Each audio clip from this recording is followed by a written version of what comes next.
परमेश्वर कबीर जी ने जो ज्ञान दिया वो हमारे सदग्रंथों से मेल खाता है, और उन सदग्रंथों से जिनको हम ऑथेंटिक मानते हैं, पवित्र चारों वेद, पवित्र श्रीमद् भगवत गीता, पवित्र 18 पुराण, पवित्र महाभारत। अब जैसे प्रसंग चल रहा था कि गीता जी का ज्ञान श्री कृष्ण जी ने नहीं बोला, ये काल ने श्री कृष्ण में प्रवेश करके बोला। इसका थोड़ा सा झलक दिखाएंगे, बाकी विस्तृत जानकारी तो कई बार दे चुके हैं, समय आने पर फिर भी देंगे। अब इसका प्रमाण कहा कि महाभारत ग्रंथ है, उसके आपको दिखाते हैं द्वितीय खंड में ये है, देखो पवित्र चारों वेद, पवित्र 18 पुराण, पवित्र श्रीमद् भगवत गीता, पवित्र महाभारत आदि जो सदग्रंथ हैं ये श्री वेद व्यास जी द्वारा लिपिबद्ध किए गए हैं। अब हम ये कहें कि वेद सच्चे हैं और पुराण झूठे हैं, या महाभारत झूठा है केवल वेद ही सच्चे हैं, नहीं, ये हमारी अपनी सोच है। अब देखो लेखक ने, लिखने वाला गलत नहीं है, लेखक को दिव्यदृष्टि दे दी काल भगवान ने। जैसे यह गीता बोली गई थी युद्ध में और लिखी व्यास जी ने बाद में सैकड़ों वर्ष के बाद, तो कहने का भाव ये है कि एक हमारे ब्रह्मांड में ये शब्द खंड नहीं होता, ये जो वचन बोले जाते हैं ब्रह्मांड में गूंजते रहते हैं, चलते रहते हैं, और एक फिल्म बन जाती है, प्रत्येक प्राणी में फीड हो जाती है वो फिल्म। और परमात्मा के कंप्यूटर में, परमात्मा के पास भी इस प्रत्येक वार्ता का वहाँ रिकॉर्ड होता है कोड वर्डों में। तो जिस पर वो रजा कर देता प्रभु, जैसे ब्रह्म ने रजा कर दी व्यास जी पर, तो व्यास जी की दिव्य दृष्टि खुल गई, और इसने अपनी दिव्य दृष्टि से पहले का चित्रण जो भी हुआ, जिसने जैसा वार्ता की जिस भी विषय में, वो ज्यों का त्यों लिपिबद्ध कर दिया जैसे इसके सामने बोला जा रहा है। इसमें व्यास जी ने लिखना वही लिखा है जो वार्ता हुई है। अब लेखक एक है, बाकी रही बात कि उसमें ज्ञान दाता ने ज्ञान कैसा दिया है, वो हम निर्णय कर लेंगे कि किस पुराण में कितना ज्ञान और कहाँ तक किसका ज्ञान ठीक है। जैसे श्राद्धों का ज्ञान है वेदों में नहीं, गीता जी में नहीं, बल्कि मना किया है, तो इस श्राद्धों का ज्ञान किसने दिया? किसी ने भी दिया, वो वेद विरुद्ध है, सदग्रंथों के विरुद्ध है, तो हमें मान्य नहीं होगा। तो इस प्रकार जैसे ये अब महाभारत के गीता जी का ज्ञान जो है श्री कृष्ण जी ने नहीं बोला, श्री कृष्ण में प्रवेश करके काल ने बोला, ब्रह्म ने बोला। अब ये प्रमाण आपको देते हैं, महाभारत में लिखा है, आप देखिएगा, ये द्वितीय खंड संक्षिप्त महाभारत, ये द्वितीय खंड, ये व्यास जी द्वारा लिखित है, वेद व्यास जी, गीता प्रेस गोरखपुर से प्रकाशित है। और इसके यहाँ से देखिएगा,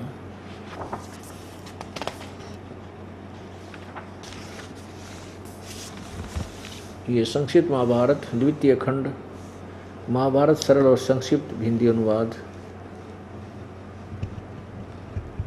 संपादक तथा संशोधक जयदयाल गोयंदका, और जयदयाल गोयंदका ने ही अनुवाद किया श्रीमद् भगवत गीता का, जो अब मैं आपको ये दास दिखाता है, और ये गीता प्रेस गोरखपुर से प्रकाशित है। यहाँ से देखिए, प्रकाशक में मुद्रक हैं गीता भवन कार्यालय कोलकाता, गीता प्रेस गोरखपुर, गीता भवन कार्यालय कोलकाता का संस्थान। इसके 667 पृष्ठ पर ये देखिएगा,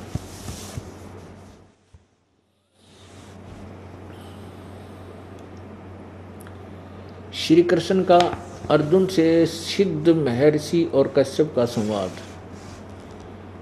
अश्वमेधिक पर्व, अश्वमेधिक, अर्जुन का श्री कृष्ण से गीता का विषय पूछना, और श्री कृष्ण का अर्जुन से सिद्ध महर्षि और कश्यप का संवाद।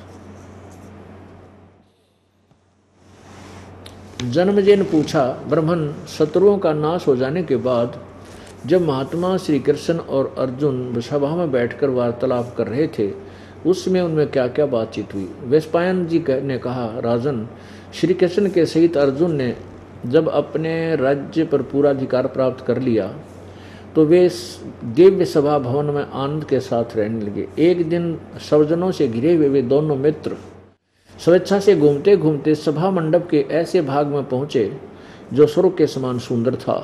पांडुनंदन अर्जुन श्री कृष्ण के साथ रहकर बहुत प्रसन्न थे। उन्होंने एक बार उस रमणीय सभा की ओर दृष्टि डालकर भगवान से ये वचन कहा, देवकी नंदन, जब युद्ध का अवसर उपस्थित था उस समय मुझे आपके महात्म्य का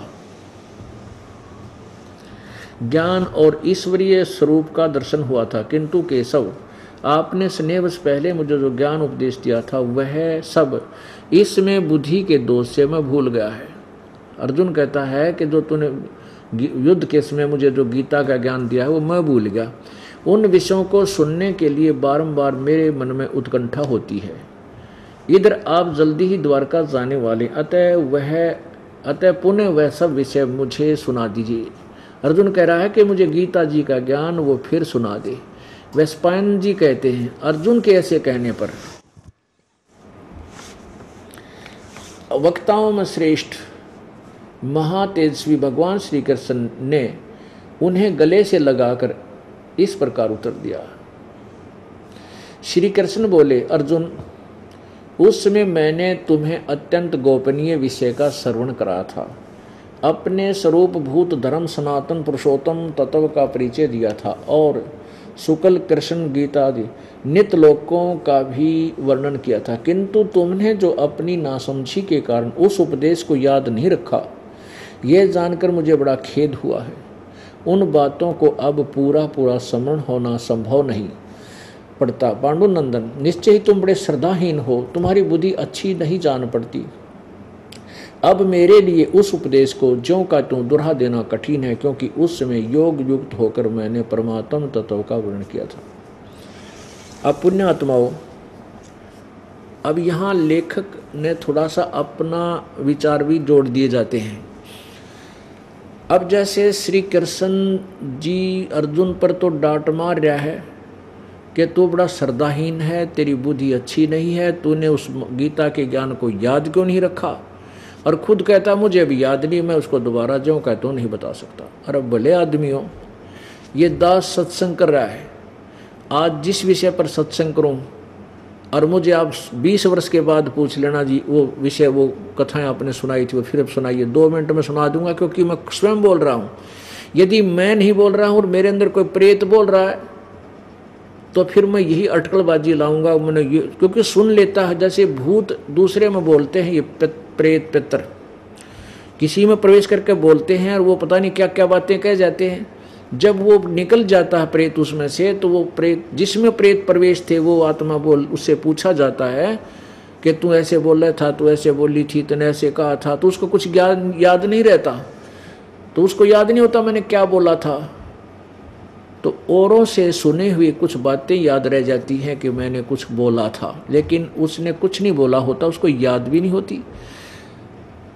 तो वो कई तो कहते हैं मुझे पता नहीं मैंने क्या बोला था, ऐसा ही है। तो प्रेत निकल जाने पर वो प्रेत बोलकर चला जाता। ऐसे ये काल प्रेतवत प्रवेश करके श्री कृष्ण जी में युद्ध करवाने के लिए अटकलबाजी और वेदों का भी यथार्थ ज्ञान और कुछ अपने विचार सोच उसमें डाल दिए, क्योंकि काल ये चाहता है कि इस प्राणियों को यथार्थ ज्ञान ना हो पावे और ये मेरे जाल में फंसे रहें। यानी उसने लिखा ना, मेरे में रहने वाली व निर्वाण परमाम शांति, मेरे तक रहने वाली जितना लाभ है वो तुझे मिल जाए, वो अपनी साधना भी साथ बताता है। तो कहने का भाव ये है कि इससे सिद्ध हो गया कि गीता जी का ज्ञान श्री कृष्ण जी ने नहीं बोला, और ये प्रवेश करके बोलता है काल। जैसे ये महाविष्णु, महाब्रह्मा, महाशिव रूप भी धारण कर लेता है, यानी विष्णु जैसा रूप कर लेता है। तो ब्रह्मा ने जब दूसरा ब्रह्मा दिखाई देता है तो ये कह देता है वो कोई महाब्रह्मा है। विष्णु ने कोई और भी, जैसे विष्णु भी देखा किसी संत ने, और वो एक विष्णु और भी देखा, तो वो विष्णु कह देता है कि वो महाविष्णु है। तो वो महाविष्णु, महाब्रह्मा, महाशिव का रूप धारण जो करता है वो कौन है? ये ब्रह्म है, ये क्षर पुरुष है, ये ज्योति निरंजन कहलाता, ये काल है।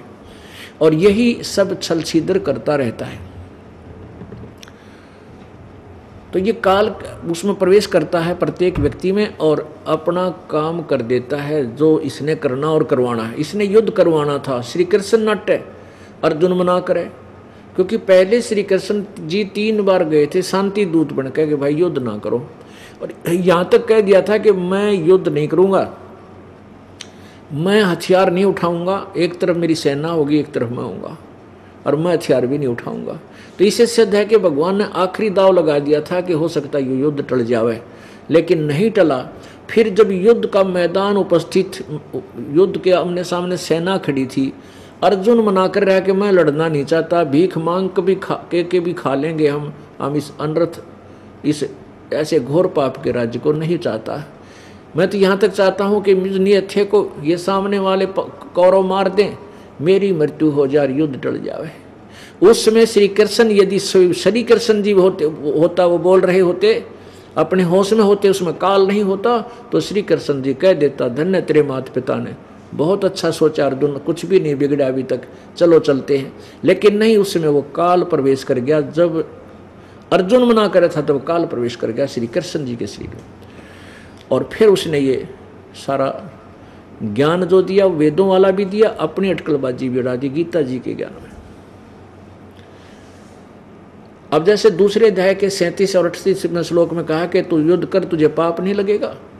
और फिर जब महाभारत का युद्ध समाप्त हुआ, राजगद्दी पर युधिष्ठिर जी बैठ गए, विराजमान है, उसको भयंकर स्वप्न आने लगे, भयभीत हो गया, उसके कटे हुए सिर दिखाई दे उसके घरों में घुसते हुए।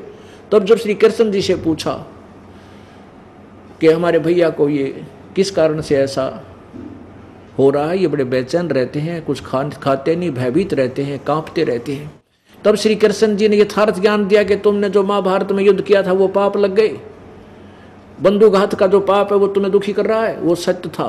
उस समय श्री कृष्ण बोल रहे थे, वो सही बता रहे थे। अब उधर से गीता जी में कह रहा है तुझे पाप नहीं लगेगा, उधर से उनको पाप लग गए। तो ये युद्ध करा करके काल ने कराना था, और श्री कृष्ण मना कर देते कि नहीं होना चाहिए युद्ध, बिल्कुल ठीक है, लेकिन श्री कृष्ण में काल प्रवेश करके ये जुल्म करवा गया, महाभारत का युद्ध करवा गया। और वहाँ 18 करोड़ 18 सेना आपस में कट कर मर गई।